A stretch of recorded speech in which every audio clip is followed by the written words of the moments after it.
Your airport did not disappoint. All right, you ready? So, I don't know why I see so much crazy. I know why, because it's the airport and people are fucking tense. But I see a lot of weird shit at airports. And so, Jacob and I were getting off the plane. It was pretty early in the morning. And maybe from me to that first riser right there, this man and this woman are arguing with each other. And she's like, "That's exactly what it smells like!" And he goes, "What are you talking about? We're in the airport." She goes, "It doesn't matter. That's exactly what it smells like. Don't tell me that's not what it smells like." And he goes, "I have no idea what you're saying." And he turns to Jacob and me and he goes, "Guys, smell this." And I was like, "Get the fuck out of here. I am not playing smell my finger with a stranger at the airport. Fuck you. And don't come at me like this. Are you crazy?" But it just shows me how nice people in Canada are. Because he went at it like, "Hey, what's the problem?" I'm sure somebody would be like, "Yeah, I'll do it for you." Vancouver, make it loud for my dad, Joshua!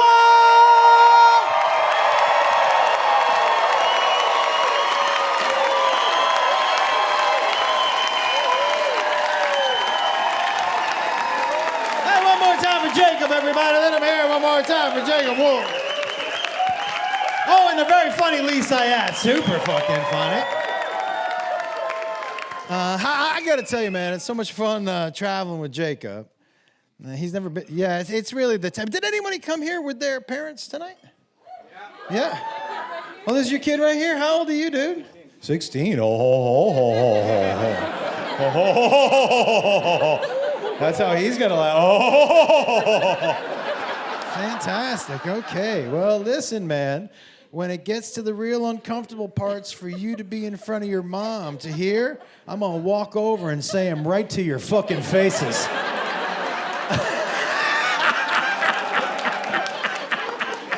No. Oh boy, maybe, but no, probably not. All right, maybe. I'm excited when people come. I really am. I'm excited when people bring their kids to the shows. It's always awesome, you know. I love traveling with Jacob. I don't know if you guys fuck with your kids. It's funny, he was home for a little bit over quarantine, like probably a lot of people's kids were. Yeah. And listen, my wife and I are empty nesters. We are used to being able to have sex whenever we want, wherever we want. And so one night, I was kind of horny, and I said to Beth, I go, "Hey," we were in our room, I go, "Hey, you want to roll around?" She goes, "Jacob's home." And I was like, "We'll turn up the TV."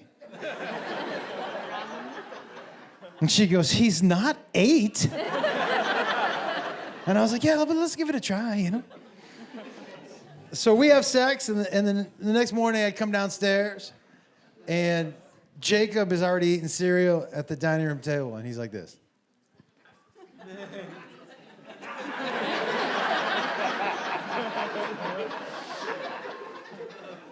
And I go, "How's it going, buddy?" He goes, "Not great." I was like, "What's going on?" He goes, "Do you have to have sex in the house?" "In the house. You have to have sex in the house?" And I was like, where do you want me to have sex?" And he goes, "I don't know, anywhere but in the house. New rule. No more having sex when I'm in the house. New rule." And I was like, "Dude, you don't get to make rules. This is my house. I will wipe my dick on the butter if I want to. Do you understand? I might have sex tomorrow in your room, otherwise known as my other room, dude. Shut the fuck up with your rules."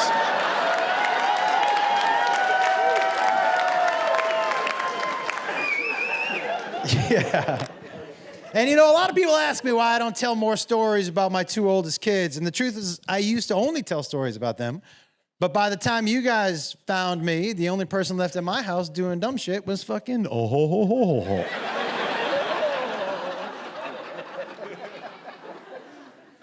And so, look, man, and I raised 3 kids by myself for a little while.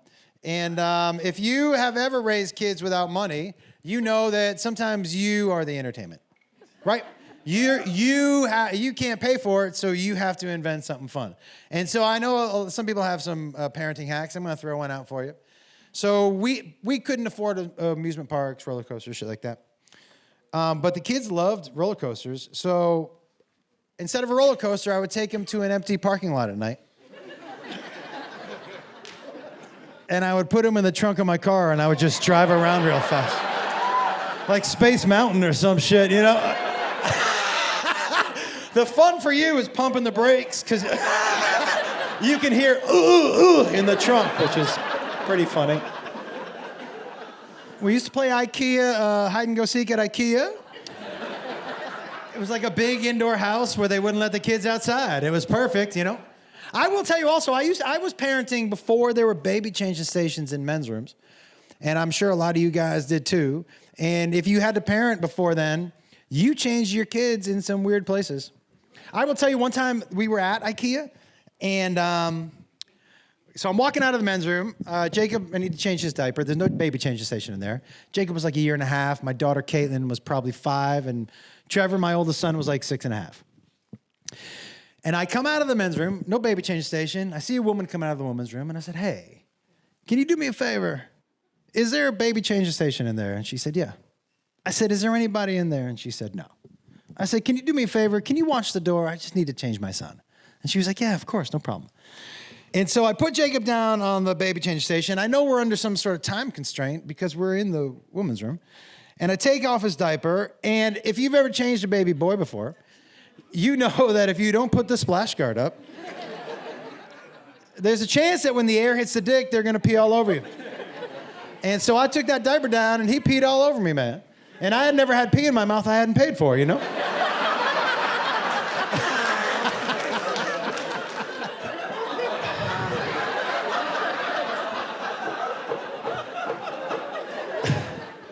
So,